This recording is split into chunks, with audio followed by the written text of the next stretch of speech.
Vamos falar agora do Vasco, Bora. que só tem um Campeonato Brasileiro para pensar, para se concentrar, e uma outra vantagem em relação a uma competição, tem um tempo, a semana inteira para trabalhar. O jogo da próxima rodada é na próxima segunda-feira contra o Atlético Paranaense. Claro que o time sempre tem mudanças e muitas perguntas sobre Luiz Fabiano. Pois é, ele voltou ao treino hoje.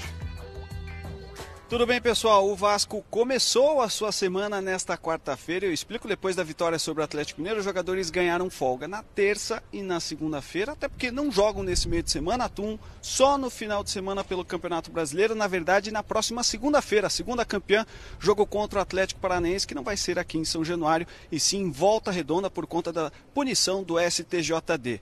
Quem conversou com a imprensa foi o meia Guilherme Costa, falou um pouquinho dessa juventude do Vasco que vem sendo tão elogiada.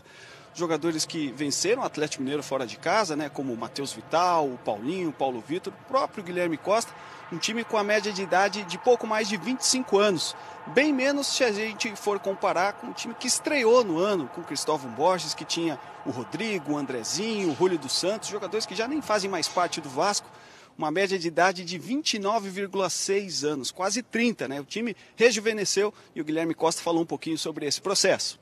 Então, dos meninos, hoje eu sou menos jovem, né, no caso. Mas eu quero exaltar aqui que essa mescla dos meninos como dos menos jovens também é fundamental. O Milton deixa bem claro que do cavalo branco, né? Quando passa o cavalo branco tem que se agarrar e quem for bem vai continuar. Ele deixa bem claro isso. Desses garotos, o Paulo Vitor, de 18 anos, deve ficar como opção no banco de reservas para enfrentar o Atlético Paranaense, porque o Thales volta de suspensão e na ausência do Luiz Fabiano, ele que vem jogando como titular.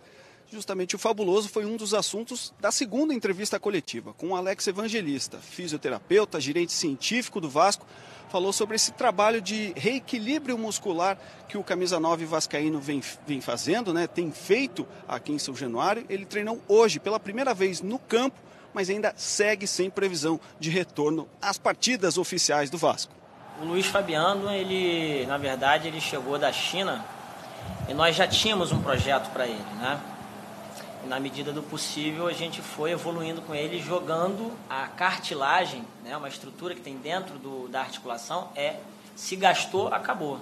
O cuidado agora é pará-lo provisoriamente, para estruturá-lo dentro do que é saudável, para ele ganhar massa muscular, a força, para ele poder desenvolver com qualidade o que ele mais sabe fazer e que ele vinha fazendo, inclusive, muito bem. Além do Luiz Fabiano, que segue fora, o zagueiro Paulão aguarda resultados de exames para saber a gravidade da lesão que ele teve na coxa. Um problema muscular, dificilmente deve enfrentar o Atlético Paranaense. O Bruno Paulista, que saiu com uma entorse no tornozelo, já trabalhou normalmente e não deve preocupar o Milton Mendes. Outros dois jogadores são dúvidas.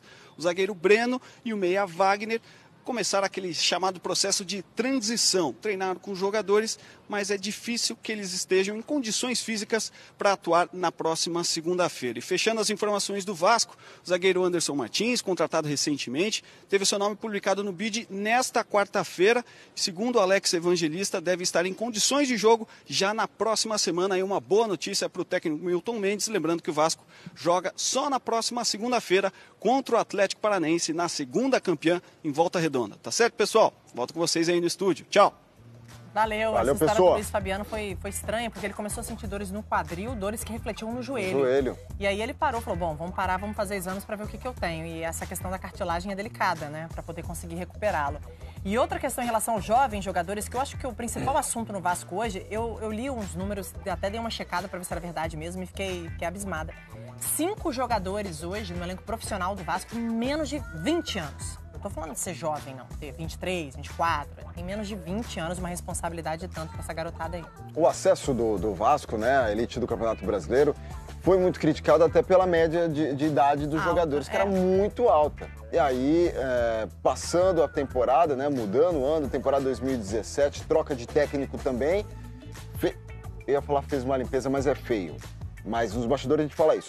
Mas mudou bastante mesmo. E aí a gente vê essa garotada com sangue novo e é diferente. Eu acho muito legal a preocupação que o Milton Mendes tem embrecar, né, toda a euforia desses jogadores. Calma, muita calma, para depois não queimar o jogador ali na frente e não ser mais aquele jogador que poderia ser nas temporadas seguintes. Mas o problema é que tem um exemplo esse ano, né? Que foi o Alan, que é o lateral esquerdo, jogou no meio-campo na partida contra a Chapecoense, não foi bem, saiu chorando e nunca mais foi relacionado entre os profissionais, voltou para as categorias de base. Então, tem um contraponto aí, enfim, quem está lá no dia a dia do Vasco conhece e sabe como as coisas funcionam.